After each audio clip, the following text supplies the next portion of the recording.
하나님의 말씀은 마태복음 18장 21절에서 35절입니다. 마태복음 18장 21절. 그때 베드로가 나와 이르되 주여, 형제가 내게 죄를 범하면 몇 번이나 용서하여 주리이까?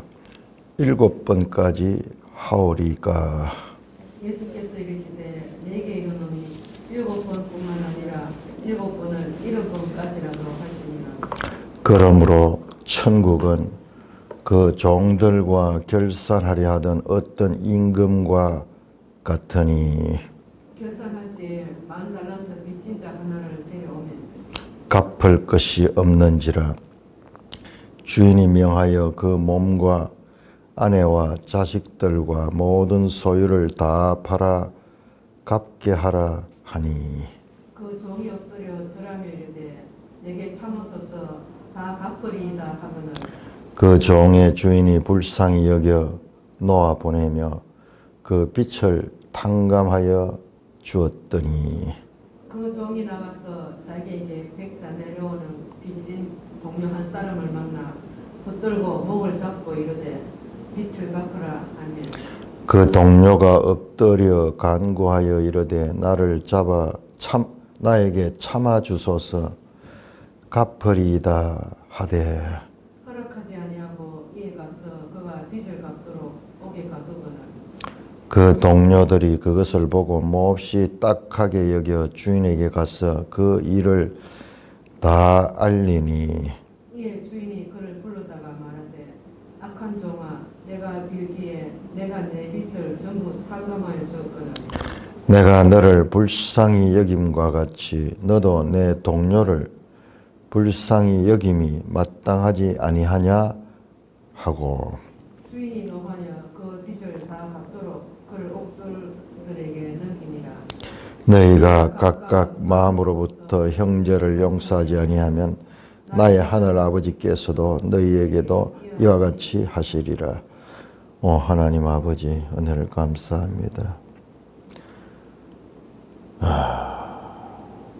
하나님의 교회에 대한 가르침들 마음속에 새기며 우리 자신을 말씀에 맞추어 말씀으로 살아가게 하여 주시옵소서.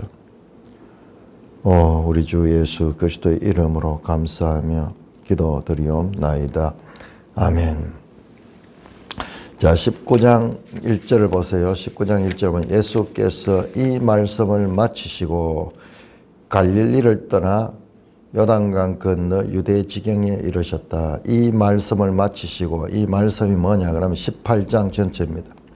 18장은 갈릴리에서 한 마지막 설교인데 이 갈릴리에서 마지막 설교의 주제가 교회입니다. 교회. 자, 우리 마태복음에서 지금 이 마태복음의 흐름이 어떻게 이어지는가를 파악하는 것이 너무나 중요합니다. 궁극적으로 예수님의 관심은 교회에 있고, 그러니까 공생의 처음부터 시작해서 4장에서 벌써 제자들을 선택하는 내용이 나오잖아요. 계속 그 제자들은 배우고 함께하고 그렇게 하면서 장차 교회를 형성하는데 그 교회가 얼마나 놀라우냐. 그 교회가 땅에서 매면 하늘에서도 매이고 그 교회가 땅에서 풀면 하늘에서 풀린다. 이 말씀이 너무나 우리에게는 좀 추상적인 말씀 같았는데 그게 우리가 이제 16장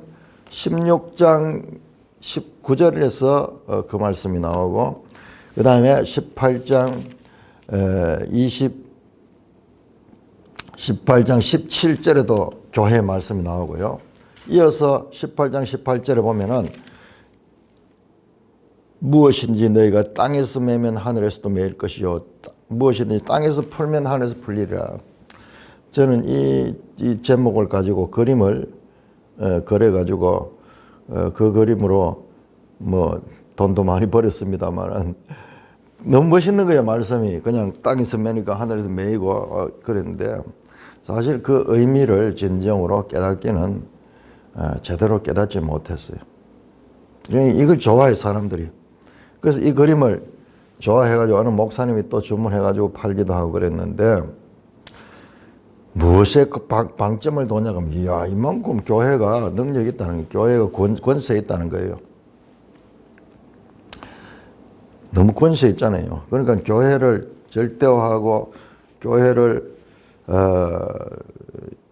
하나의 그 신성불가침의 영역이다. 교회 잘못되면은 너희들 국물도 없어. 로마 천주교에서 그렇거든요. 천주교는 이 18장뿐만 아니라 저 16장의 베드로의 고백을 갖다가 베드로 위에다 교회를 세우겠다. 이와 같은 식으로 해석해가지고 교황을 베드로의 후계자라 그러면서 일대 교황이 베드로라 그럽니다. 그래가지고 지금까지 260대 될 거예요. 그 교황. 아니 교황 제도가 구체적으로 생긴 건 한 500년 이때 가서 생기는데 AD 500년. 그럼 그 앞에 500년을 다 만들어 였는 거야. 만들어 넣어가지고. 왜? 베드로하고 지금 현직 교황하고 연결을 시키면은 이 권세가 뭐냐? 땅에서 매면은 하늘에서도 매이고 땅에서 부나. 교회가 모든 구원의 결정권을 가지는 데가 교회라는 거예요. 교회. 그러니까 교회 권위 앞에 온 백성들은 꼼짝 못 하는 거야. 말도 못하는, 나중에는 왕들도요, 꼼짝 못하는, 그게 중세예요, 중세. 유명한 카노사의 굴욕이라는 그 사건이 있는데, 이 가톨릭권 안에 있는 왕이 교황에도 잘못 보이는 거예요. 그래서 나중에 잘못했다는 것을 회개하고 교황이 있는 교황청으로 찾아와가지고 기다리는 교황이 안 만나주는 거예요. 겨울에 추운데 밖에서 맨발로 사흘 동안 눈비를 맞으면서 떨면서 교황 알련을 요구했다가 나중에 교황이 불쌍히 여겨가지고 그걸 만든 그만큼 교황의 권세가 셌는 거예요. 아마 그 사건은 나중에 그 왕에 의해 가지고 교황이 다시 파문되는 이야기가 또 나와요. 이건 복수의 연속이에요. 그 이 말씀을 하나의 교권의 그 절대성, 교권의 권위로 그렇게 오해를 하는 경우가 많은데, 우리가 성경을 잘못 해석해버리면은 그런 경우, 지금 그런 내용이 아니잖아요. 교회가 중요한 구원의 기관이지만은 지금 문맥을 보면은 이 교회의 지체들에 있어가지고 한 영혼을 잃어버린 그 한 영혼을 위하여 온 교회가 합심해서 그를 찾고 구해야 된다. 그런 말씀이죠. 우리 어제 시간이 없어가지고 그 부분을 조금 소홀히 봤는데 한번 다시 그 부분으로 돌아가 보겠습니다. 18장 17절 15절에서 20절까지 이 말씀은 앞에 나오는 12절에서 15절까지 14절까지 말씀 뭡니까? 이런 양 비유죠. 100마리 양이 있는데 한 마리 잊어버리면은 그 한 마리를 찾기 위해서 온통 힘을 집중했다가 그 한 마리를 찾으면은 잔치를 하고 기뻐하는 하늘에서는 이 99마리도 중요하지만 한 마리도 99마리하고 동일하게 귀히 여김을 받는다. 아니 이게 우리는 불가능해요. 우리는 계산이 안 돼요. 우리는 99마리를 더 중요하게 생각하고 한 마리는 소홀히 볼 수 있습니다. 왜냐 그러면은 한 마리가 이 99배가 돼야지 99마리 되니까는 이 물량적으로 우리가 계산을 하면요 한 마리는 별로 중요하지 않아요. 99마리 중요해요. 소는 대를 위해서 희생되어도 됩니다. 이게 세상의 원리예요. 세상의 원리예요. 보세요. 우리 그 유교 문화에서도 보면 나라 임금을 위해 가지고 자기 목숨을 마음 버리는 것을 그걸 충이라 생각하고 그걸 미덕이라 생각하고 부모를 위해 가지고 자식이 삶을 다 희생하는 거예요. 어떻게 했냐? 부모가 죽은 그 산소에다가 그 앞에다가 초막을 지어놓고 3년 동안 거기 가서 사회생활 안 하고 거기 가서 그 무덤 돌보면서 그렇게 사는 것이 그것이 잘하는 거라고, 그것이 효라고 그러던 가르침이 있는 거예요. 개인이 없는 거예요. 그냥 가문, 이 나라 이런 거에서 개인은 아무것도 아닌 존재인 거예요. 그런데 기독교 이 가르침은, 이 세상의 가르침은 그러면서 완전히 반대되는 거예요. 그 잃어버린 한 마리가 99만큼 중요하다. 소도 중요하고 대도 중요하지. 대를 위해서 소가 희생되어야 되는 거, 한 마리 정도는 소홀히 하는 것. 우리한테는 그렇지만, 사람은 그렇지만 하나님은 그게 아니다. 그것이 하나님의 뜻이 아니다. 작은 자 중에 하나라도 잃는 것은 하늘에 계신 너희 아버지 뜻이 아니라. 그리고 아버지는 우리하고 다른 거예요. 아버지는 세밀하시고 한 마리도 너무너무 존경하고 한 마리도 귀히 여기면서도 99마리도 귀히 여길 수 있는 이 양자가 다 가능하신 분이야. 그러니까 우리하고 달라요. 우리는 그게 안 돼요. 전능하신 하나님, 그리고 우리하고 차원이 다른 하나님이에요. 그러니까 이 교회는 하나님의 법에 속한 교회인 거예요. 자, 그러면서 그 비유와 더불어서 형제 교회 안에서 구체적으로 잃어버린 양과 같이, 길 잃은 양과 같이 문제를 행하는 형제, 내 형제가 죄를 범하거든. 이게요, 죄를 범하는 게 아니고 너에게 죄를 범하거든요. 자, 그걸 알 수 있는 것이, 자, 18장 오늘 읽었던 21절 보세요. 그때 베드로가 나와 이르되 주의 형제가 내게 죄를 범하면 몇 번에 용서해 주리까? 지금 이 내용하고 이어가지고 나오는 거예요. 지금 이어 나오는 거예요. 그 형제가 내한테 죄를 범했는 그 경우요. 그래서 이 내용을 보면은 한 3번 정도 개인적으로, 그 다음에 한 2사람 갔다가 그 다음에 교회에 말해가지고 안 되면 버리라 하는 줄 알았는데 아니에요. 베드로가 말하는 거 보세요. 7번까지 하는, 그러면은 그런 그 용서를 우리가 7번까지 하면 되겠습니까? 그렇게 질문하잖아요. 그 내게 죄를 범한 자를 얼마나 우리가 용납해야 되는가, 관용을 해야 되는가, 그렇게 질문하잖아요. 이 질문이 지금 본문하고 18장 전체가 같은 내용으로 연결되고 있다는 것을 보면은 이 뜻이 드러나는 거예요. 그래서 2번, 3번 하다가 교회 말도 듣지 않고 이방인과 세리같이 여겨라, 그렇게 마치 버리라는 것처럼 이제 한 3번 정도 하고는 포기해라, 이런 말로 우리가 보기 쉬운데 그게 아니라고 우리 자매님이 그 말씀하셨죠. 아주 그 탁월한 생각이에요. 그걸 내가 확인을 해보니까, 자, 누가복음 15장 한 거 없고요. 누가복음 15장. 자, 보세요. 마태복음의 주된 그 청자는 유대인입니다. 유대인.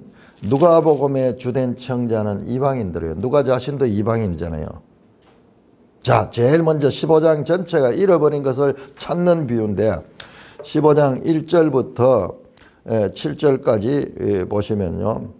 모든 세리와 죄인들이 말씀을 들으러 가까이 오니 바리새인과 서기관들이 수군거려 이 사람이 죄인을 영접하고 음식을 같이 먹는다.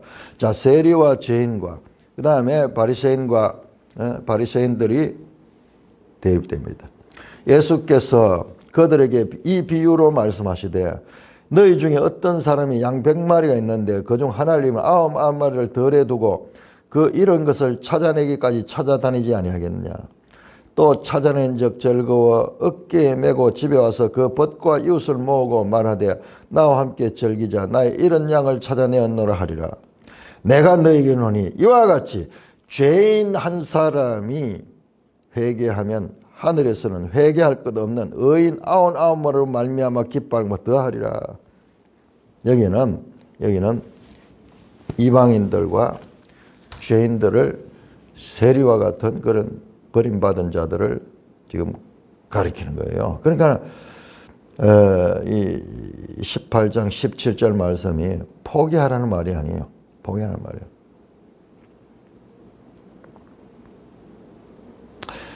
그리고 이어지는 말씀, 진실로 너희에게 이르노니 너희가 무엇이 네 땅에 매면 하늘에서 매일 것이요 무엇이 땅에서 풀면 하늘에서 풀리라. 이것이 그냥 막 교회의 어떤 권위를 이야기하는 게 아니라 이 문맥에서 형제 한 사람, 그 형제 한 사람을 위하여 교회가 끝까지 용납하고 그들을 구원의 길로 인도하면은 그들이 하늘의 뜻도 그들을 받아줄 것이다.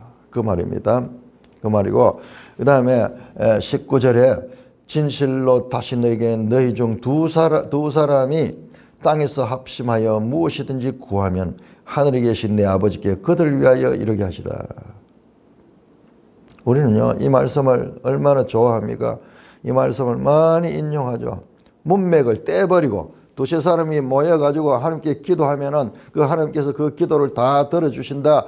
기도의 응답에 관한 말씀으로 이 말씀을 딱 떼가지고 그렇게 많이 사용하는데 지금 그 말이 아니에요. 문맥을 보세요. 문맥. 잃어버린 한 형제를 위해서 온 교회가 합심하여 기도하는 거예요. 잃어버린 한 형제, 죄를 범하여서 교회에서 떠나간 그 형제를 위하여 교회가 합심하는 거예요. 그때 어떻게 하냐? 두세 사람이 내 이름으로 모인 곳에 나도 그들, 예수님도 그 가운데 함께 했다니. 교회 속에 예수님이 함께 하신다는, 임마누엘 하시는 거예요. 그러니까 이 결정, 교회가 하는 결정, 그 결정은 하나님이 함께 하시는 것이고, 온 교회가 합심해서 이 교회 안에 있는 죄를 범한 이 사람을 위하여 합심해서 온 교회가 그 영혼을 위하여 기도하고 그 영혼을 찾아야 된다. 자, 그런 내용이고요. 그 다음에 오늘 읽어지는 내용하고 보세요. 그러면 딱 이해가, 문맥이 자연스럽게, 자, 이 말을 하니까는 그때 베드로가 나와서, 야, 그러면 얼마나 그러면 그 형제를 용서해 주냐. 딱 나오잖아요. 형제가 내게 죄를 범하면 몇 번의 용서해가, 이 형제가 바로 8장 15절에 나왔던 그 형제예요. 네 형제가 내게 죄를 범한 자.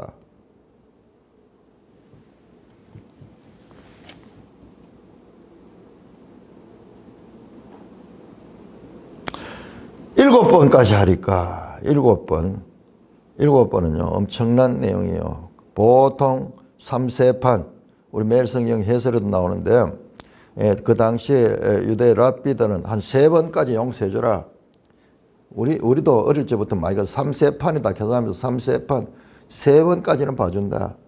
그러나 4번째는 가차 없다 이러셔 하는데, 지금 베드로는 7번 그러니까는 그 당시에 일반적인 관용보다도 훨씬 2배, 3배 되는 그런 관용을 후하게 7번까지 그러면은 한계가 있습니까? 그렇게 말씀하니까 예수님께서 그 질문에 대한 답변입니다. 내게는 7번 아니라 7번을 70번까지라도 할지니라. 7번을 70번까지도 할지니라. 그렇게 말씀합니다. 7번을 70번이면요 490번이요. 이 말은 7이 완전수를 상징하는데, 이 말은 이 용서에 제한이 없다는 것입니다. 매일 성경 제목에 그렇게 뽑아놨네. 한계 없는 용서. 이번에 마태복음 이 옆에 해석했는 분은 참 성경적으로 잘 그 내용을 하고 있어요. 잘 내용. 제가 어제 설교하면서도 그렇게 이 말씀을 전했는데, 근데 여기도 나오네요. 매일성경 해설이 나오네요. 창세기 4장 24절에 보면은 라멕의 노래. 아다여 내 소리를 들으라. 실라여 내 소리라. 소년이 내게 상상을 입히면 나는 그를 죽여버린다 하는 복수, 백배 천배 복수의 노래, 칼의 노래입니다. 칼의. 가인이 7배였다면 나는 그보다도 7번보다도 더하는 70번을 했다. 70번 하겠다. 77번 하겠다. 77배의 복수를 내가 하겠다. 7배의 복수도 크지만은 77배의 복수는 엄청난 것이다. 그 복수. 이게 인간 세상에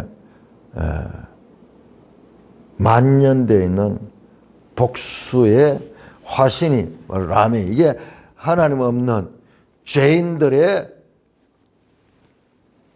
삶을 한마디로 라멕이라는 인물의 이 말을 통해 가지고 한마디로 한 것이 77배의 보복을 하겠다.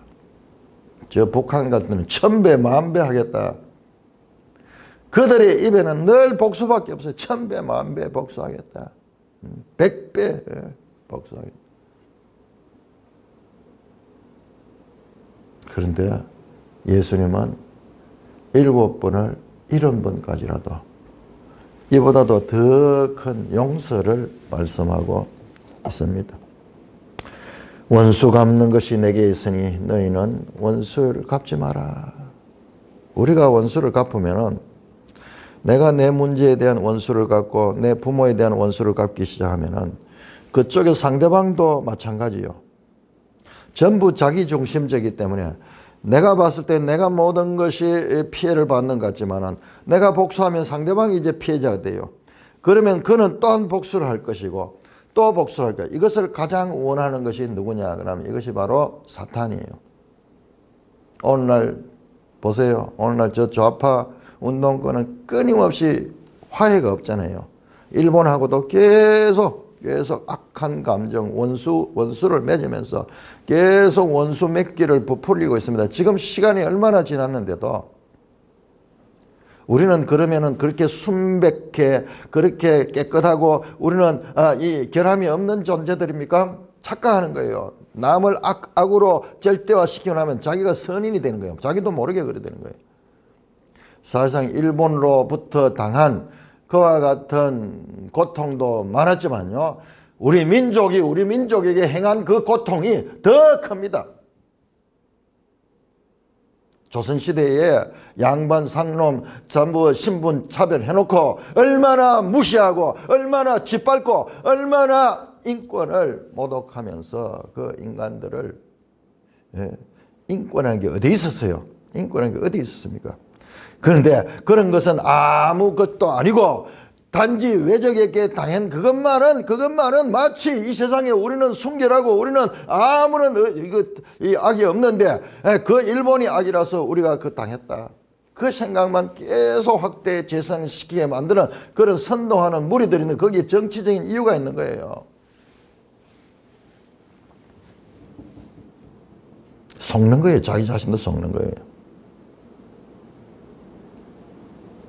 원수를 맺게 되면은요, 복수하는 것이 승리하는 것 같고 복수하는 것이 문제를 해결하는 것 같지만은요, 그렇지 않습니다. 일생 살아가면서 그 복수하겠다는 그 한 맺힌 마음을 가지고 살아가는 그 존재 자체가 지옥이에요. 이 속이 지옥이에요. 지옥. 상대방을 죽인들 상대방을 비참하게 만든들 내 문제가 해결되는 것은 아니에요. 온 세상이 악의 악순환을 하게 되는 것이에요. 그걸 모르니까는 세상에는 계속 이렇게 복수자라는 거. 아닙니다. 예수님은 7번뿐 아니라 7번을 70번까지 무한하게 용서해라. 이거는요, 교회 안에서 이야기입니다. 교회 안에서 이야기. 자, 이와 같은 죄 용서에 대한 주제는 이미 주기도문에서 나왔어요. 주기도문에서 우리가 우리에게 죄 지은 자를 사하여 준 같이 우리의 죄를 사하여 주옵시고. 그 기도할 때마다 좀 이상 안 했어요? 우리가 우리에게 죄 지은 자를 용서해야지 우리의 죄도 용서해 준다. 그렇잖아요. 순서가 지금 그렇잖아요. 성경이 가르치는 전반적인 가르침과는 반대잖아요. 하나님이 주권이 아니고 우리가 주권자가 되잖아요. 우리가 우리에게 죄 지은 자를 용서한 것이 하나님 우리의 죄도 용서하여 주옵소서. 조금 그러니까는 행위 구원론자들의 가르침과 일치하잖아요. 뿐만 아니라 자 우리 6장 우리 다시 한번 볼까요? 6장 제가 이거 하면서도 그랬었는데요. 이 성경을 전체적으로 보지 못하면은 이단이 나오는 것도 성경을 근거로 해서 옵니다. 전혀 엉토당토하는 말 하지 않아요. 자, 6장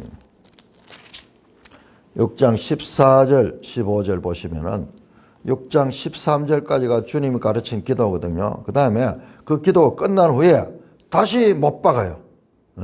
너희가 사람의 잘못을 용서하면 너희 하늘 아버지께서도 너희 잘못을 용서하려니와 너희가 사람의 잘못을 용서하지 아니하면 너희 아버지께서 너희 잘못을 용서하면 지금 똑같잖아요. 오늘 본문 35절도 똑같아요. 너희가 마음으로 형제를 용서하지 않으면 나의 하늘 아버지께서 너희의 이와 같이 하시리라.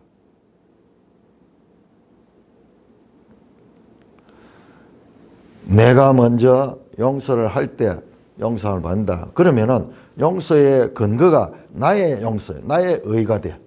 내가 용서했기 때문에 내가 용서를 받는다. 분명히 이 본문에 뭐 더 이상 없습니다. 여기에 뭐 의미를 붙일 거 없어요. 이 본문은 분명히 그렇게 나와 있습니다.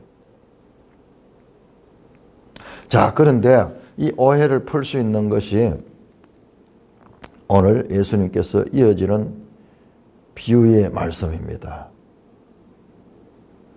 비유의 말씀입니다. 그러므로 앞의 말씀과 연결이 되는 거죠.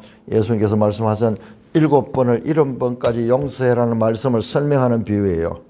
그런 다음에 다시 결론이 35절입니다. 35절 베드로의 질문에 대한 명확한 답변으로 끝을 냅니다. 천국은 그 종들과 결산을 하던 어떤 임금과 같으니. 자, 비유 자체가 임금이 나와요. 보통 평범한 이 범부들 간의 일이 아니고 임금과의 관계입니다. 결산할 때 10,000달란트 빚진 자 하나를 데려오며 결산한다. 마지막 심판과 같은 거, 심판과 같은 거. 10,000달란트 빚진 자. 자, 만이라는 말은 우리 멜성의 해설이 잘 나와 있습니다. 헬라어로 표현할 수 없는 최대 숫자다.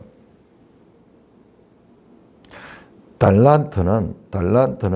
달란트는 이 노동자의 20년 일해야지 얻을 수 있는 것이 한 달란트인데 10,000달란트니까는 20만 년. 우리가 얼마나 산다고 20만 년이니까는 이건 불가능한 거예요. 갚을 수 없는 거예요. 헤아릴 수 없는 거, 계량할 수 없는 거, 수로 표현할 수 없는 거, 형언할 수 없는 그런 어마어마한 큰 빚을 졌는 사람입니다. 갚을 수 없습니다. 그러면은 그는 자신뿐만 아니라 아내와 자식들과 모든 소유를까지 그것도 다 팔아도 갚을 수 없습니다. 그러니까 그 종이 주인 앞에 사정을 하는 거예요. 엎드려 가지고. 그러니까는 27절 그 종의 주인이 불쌍히 여겨 놓아보냈다. 불쌍히 여기다. 스프랑기쪼마이 이게 앞에서 여러 번 나왔습니다. 9장 36절 나왔었고 14장 14절 15장 32절 이게요 긍휼하는 거. 긍휼의 마음. 긍휼의 마음. 불쌍히 목자 없는 양 같음을 불쌍히 여겼다. 종이 일방적으로 그 빚을 다 탕감하여 줬습니다. 이 빚은 이 종은 말로 할 수 없는 큰 은혜를 입은 자입니다.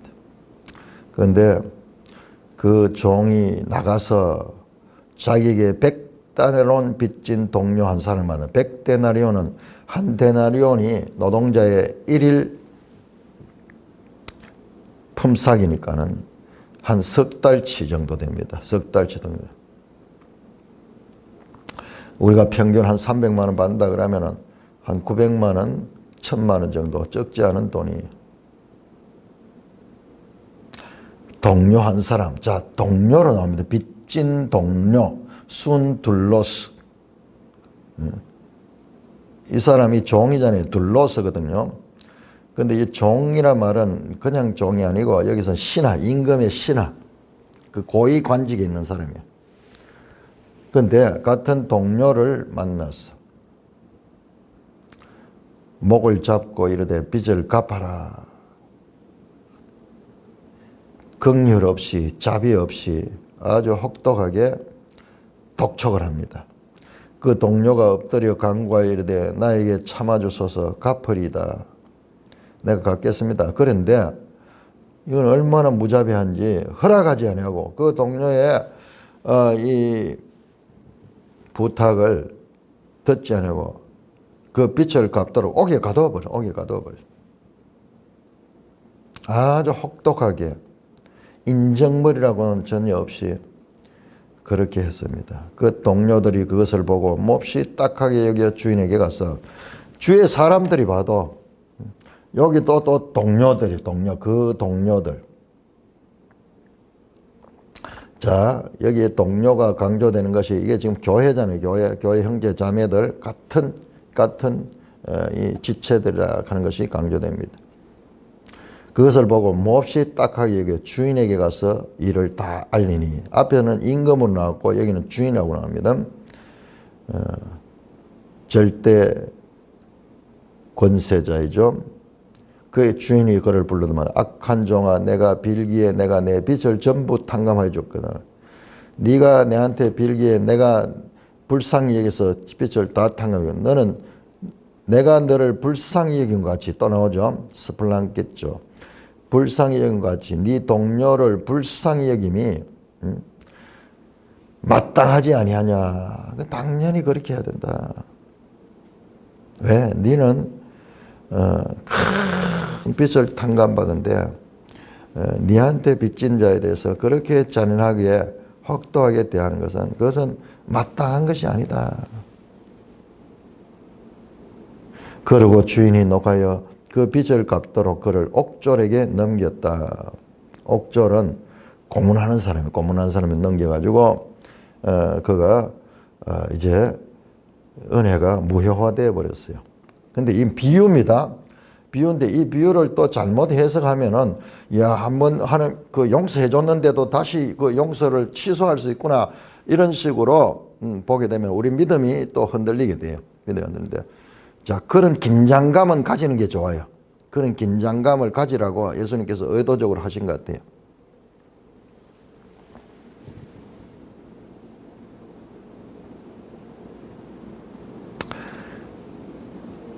자, 이 종의 문제는 뭐냐 그러면 이 종의 문제는 자기 자신이 그 은혜를 받았다는 것을 그가 받아들이지 않고 있는 거예요.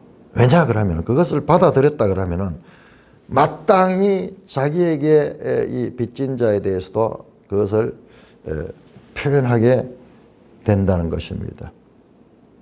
먼저 용서받은 자에게 요구되는 원칙입니다. 이 말씀은 우리 앞에서 봤을 적에 내가 먼저 용서해야지 내가 용서를 받는다. 그렇게 앞에 본문과 지금 마지막 35절도 그렇게 보이는데 그게 아니고 지금 이 비유에서 내가 용서하는 것은 내가 말로 표현할 수 없는 수로 헤아릴 수 없는 큰 은혜를 불가항력적인 은혜를 받았다.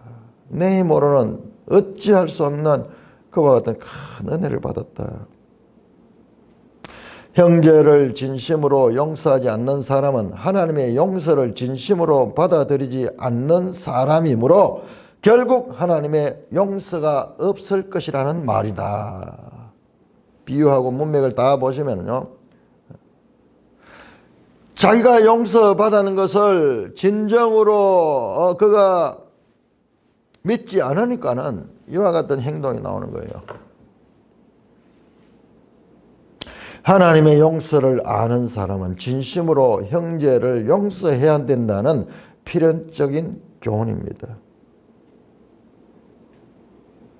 결론이 35절입니다. 각각 마음으로부터 형제를 용서하지 아니하면 나의 하늘 아버지께서 너희에게 이와 같이 말씀하시다. 이 본문만 보면은 내가 용서해야지 하나님이 용서해 준다는 것으로 볼 수 있는데, 앞에 나오는 6장 14절 15절 또는 주기도문도 그렇게 볼 수 있는데, 지금 보이지 않는 이 땅에서의 현상이고 보이지 않는 하나님부터 큰 은혜를 입고 큰 용서를 받은 자, 하나님의 무한한 용서를 경험한 참 제자라면 형제의 작은 허물에 대해 이 종과 같이 행할 수가 없을 것입니다. 그는 하나님의 용서를 진정으로 받아들이지 않았음을 동료를 용서하지 못하는 행동을 통하여 드러낸 것이에요. 이 사람은 하나님의 용서를 자기가 지금 받아들이고 있지 않은 거예요. 하나님의 큰 용서를 받아들이느냐 그렇지 않느냐 여부는 다른 사람들을 용서하는 태도로 나타나게 되는 거예요.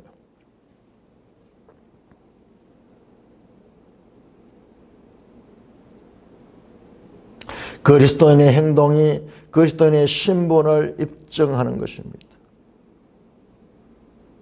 용서하는 명령은 1차적으로는 교회에게 주어졌습니다. 하나님의 용서를 입은 모임이 교회입니다.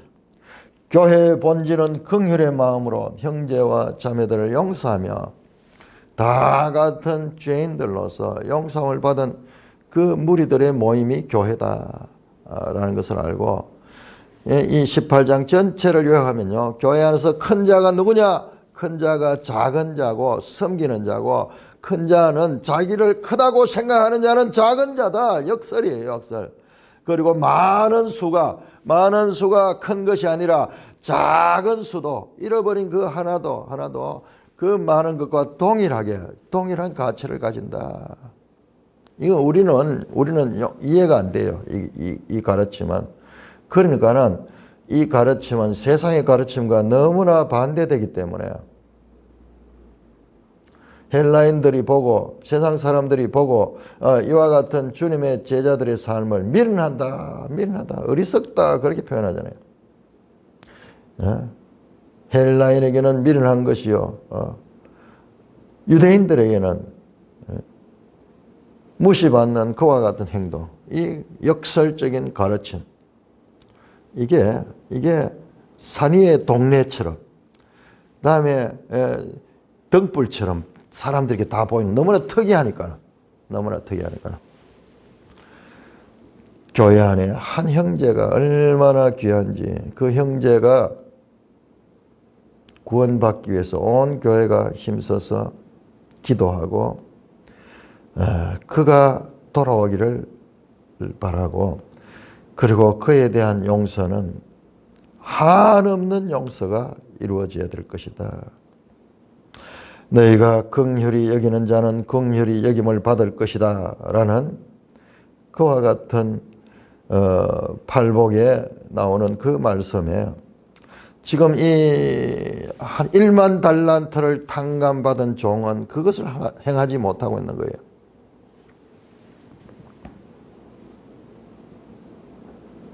오늘 이 말씀은 마치 인간이 용서하는 행위가 하나님의 용서를 가능하는 조건처럼 보이는 행위구원처럼 보이고 있는데 그렇지 않습니다.